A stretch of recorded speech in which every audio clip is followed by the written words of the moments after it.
Still waiting for a big smile out of you. You're up 2-0. What's the story? Are you not happy, or you're only half happy, or? Still to be happy about. You're up 2-0. Job's not finished. Job finished? I don't think so. Welcome, ladies and gentlemen, to Rick's Blazin Takes. You could have been anywhere in the world, but you here with me. I appreciate that. So without further ado, let's get right into it. Yes, sir. Let's get right into it. What's up, good people? It is Rick Blaze, your freaking fiddler on the freaking roof. Coming to you live and direct with another episode of Rick's Blazin Takes. And I'm happy to be here. I want to start off by saying, first of all, I got to talk about some teams.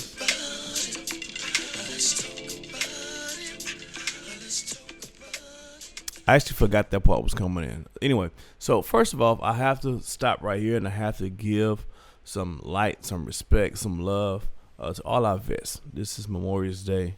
Happy Memorial Day to all our vets. Thank you guys for your services and everyone, not only to the men and women who serve, but their families, right? Because a lot of times their families really get to see the not so pretty side of things on that side of things, right? So, hey, I just want to give some light to everybody in that. Now, for those of us who just like being off from our employments, congratulations to you. Hope y'all enjoying yourselves with your hamburgers, your hot dogs, your barbecue, whatever you got going. If you're Siege, you probably got some Rangoons you serving up right now. So, hey, since we're enjoying ourselves, we got to get to some business, though. Can we talk about some business? Can we stand on it? Can we talk about it? Let's talk about, I'm interrupting your regular broadcast and time because I want to talk about some business. I want to make your nose twirl. I don't know what that means. I just made that up right now. Sometimes it goes good, sometimes it doesn't. That one didn't go well. It didn't land well at all. But I want to talk about Run to One, which is coming up. Run to One. I want to talk about it. Y'all ready? Let's go. All right. The race is starting next week. Is it next week? Yeah. Starting in June. The race is starting in June. Let me start putting dates out there, bro, because I get something wrong. And then I'll be having the people in marketing calling me talking about, man, you putting it wrong. So I don't even want to say no dates. It's in June. Top of June. Can we, and I'm safe to say that? Top of June. All right. Because I can't, I don't really like PR and stuff like that. All right. Oh, no. And so some of these games and standings and people that's going to be playing are still up for debate a little bit because they can be a little bit shaking and moving because these last few games still count. But I want to talk about a few games that their positions is pretty much a lock to where they're going to be competing. And we'll start off with the first obvious, Atlantis versus SimWorld with Middle East. I mean, this is, if you ever thought about or read about David and Goliath, this in SimWorld Prep basketball would quantify as that David and Goliath story. We have Atlantis, which is coming off of a phenomenal season where they're in first place in their division. Not only in first place in their division, in the Intercontinental Division, but they're, 19 wins. Solid team. And then you have SimWorld Middle East, who's just been, they've been, if Atlantis is playing 5A ball, Middle East be like 3A. So So this is the classic case of David versus Goliath. Matter of fact, this is Middle East's last go around. The team will be dismantled after this season. And so this is on their tour. They are on their goodbye farewell tour coming into this tournament, and I think that kind of gives them a little bit of edge, and we're going to talk about that in a minute. But first, let's talk about Atlantis. Yeah. Yes, sir. Atlantis finished the season 19-12, number one seed in the Intercontinental Division, led by Coach Tomas Kousas. Hope I ain't pronounced it too bad.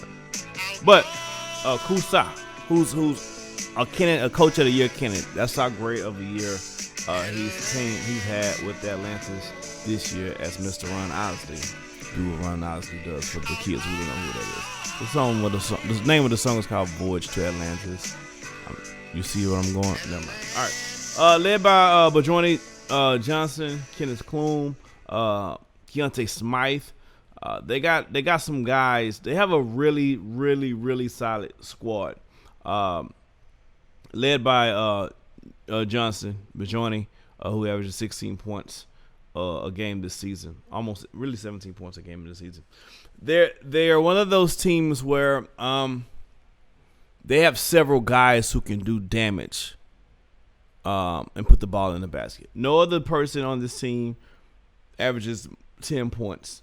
Except Keenan Clum averages about 10. But everybody else is like 8 and 6. And they all shoot a pretty good percentage as a team.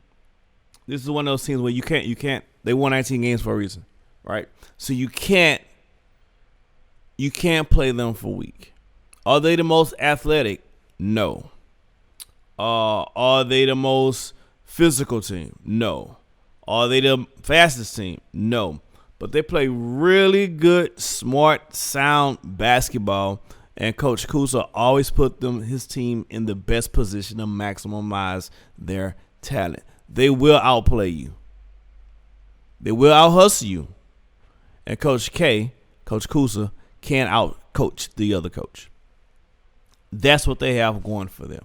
That's what you have to prepare for. Now, on the other side of that, you have SimWorld Middle East, who again, this is their tour. This is their farewell tour. So actually, I think that makes SimWorld Middle East a little bit dangerous, to believe it or not. This is literally, whenever this tournament is over with, this is literally the last time they're going to play together on the same team for those same colors and that flag. Literally the very last time, as soon as the clock strikes 0 and they're on the losing end of this game. So I think you're going to see a very loose, a very determined, a very focused SimWorld Middle East team. Does that mean that they're going to win? I wouldn't say all that now. Let's not get crazy. But I will say, do not play this team. This is SimWorld. You can't play anybody weak. Well, particularly, do not play this Middle East team weak, because although they have every reason to lay down and die, they also have every reason to get up and fight, which makes them dangerous. I give SimWorld Middle East a 10% chance of pulling out this victory against Atlantis, because I think they're going to be desperate. I think they're going to play with calm, and I think they're going to have some fun out there, and they're going to be dangerous if you're not ready. All right, so I have Atlantis 90% chance of getting that game, and a 10% chance for Middle East as an upset. Look, that's our show for today. Quick show. We're going to get in. We're going to get out. I'm going to look forward to breaking down these teams coming to the race to 1. Each day I'm going to bring you a couple of games. Hopefully, as these games get more complete to their completion at the end of this week, a lot of these standings will be finalized. So far, a lot of these standings are still, teams can still move up and down. So I don't want to predict matchups that may or may not occur. So we have what we have. We did that. Thank you guys for tuning in. Remember, this is a community, man. This is a family. We are people. So when you listen to the show, whether it's mine or someone else's, hit the like button. Even if you get a chance to listen to all of it, click the like button. Even if you know you're not going to listen to it at all, man, just go on there on YouTube for a second, click the like button. You know what I mean? Check it out. Leave a comment. This is a community, man. See you guys on the next time. Come back with some more teams and matchups for Run to 1. Let's cuss and discuss. What do you guys think? 10% is too high? Is 10% too low? Do anybody think Middle East can win this whole game? Let's talk about it. Let's cuss and discuss. SimWorld. See the game. Be the game.